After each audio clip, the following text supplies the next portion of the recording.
to the person judged, but he is to determine according to a rule of justice, without departing to the right hand or the left.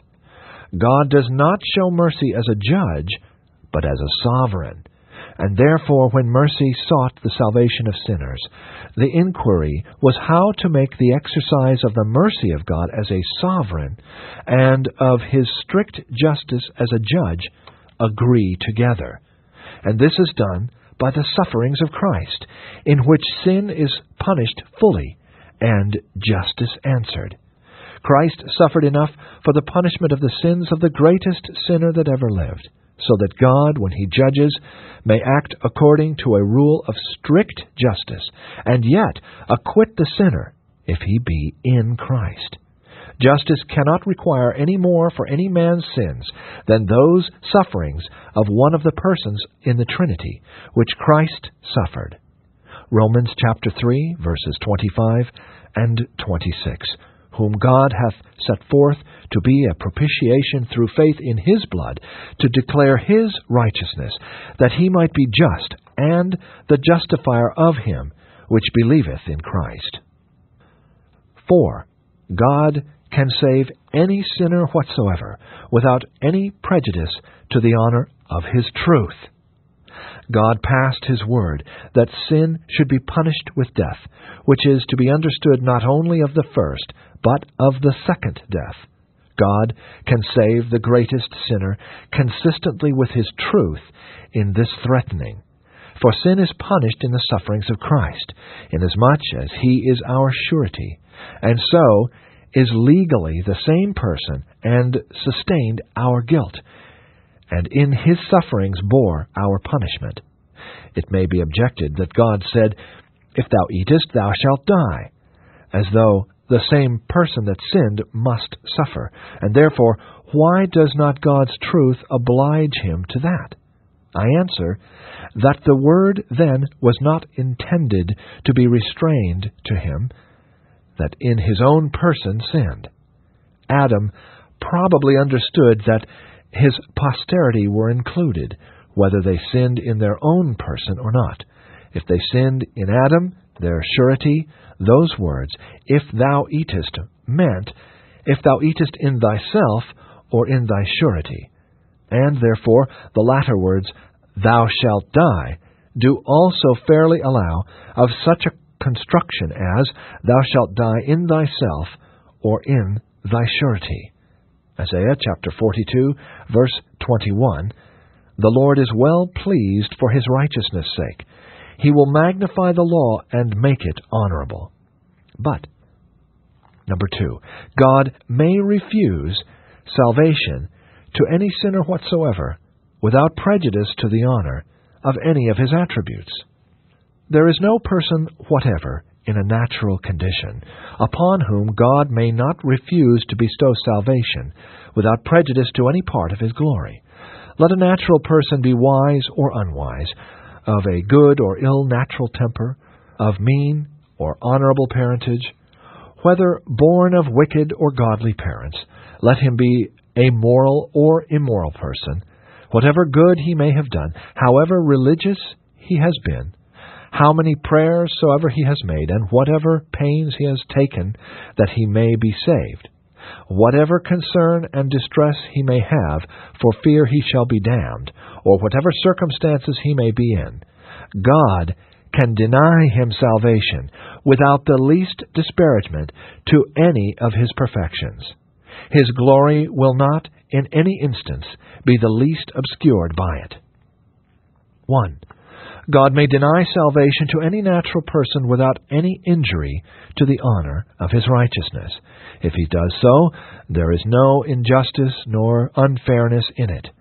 There is no natural man living, let his case be what it will, but God may deny him salvation and cast him down to hell, and yet not be chargeable with the least unrighteous or unfair dealing in any respect whatsoever. This is evident because they all have deserved hell, and it is no injustice for a proper judge to inflict on any man what he deserves. And as he has deserved condemnation, so he has never done anything to remove the liability or to atone for the sin. He never has done anything whereby he has laid any obligations on God not to punish him as he deserved. 2. God may deny salvation to any unconverted person whatever without any prejudice to the honor of his goodness. Sinners are sometimes ready to flatter themselves that, though it may not be contrary to the justice of God to condemn them, yet it will not consist with the glory of his mercy.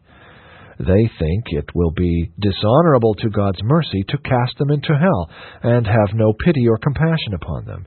They think it will be very hard and severe and not becoming a God of infinite grace and tender compassion. But God can deny salvation to any natural person without any disparagement to his mercy and goodness. That which is not contrary to God's justice is not contrary to his mercy. If damnation be justice, then mercy may choose its own object. They mistake the nature of the mercy of God, who think that it is an attribute which, in some cases, is contrary to justice. Nay, God's mercy is illustrated by it, as in the 23rd verse of the context, that he might make known the riches of his glory on the vessels of mercy, which he had afore prepared unto glory. 3. It is in no way prejudicial to the honor of God's faithfulness, for God has in no way obliged himself to any natural man by his word to bestow salvation upon him.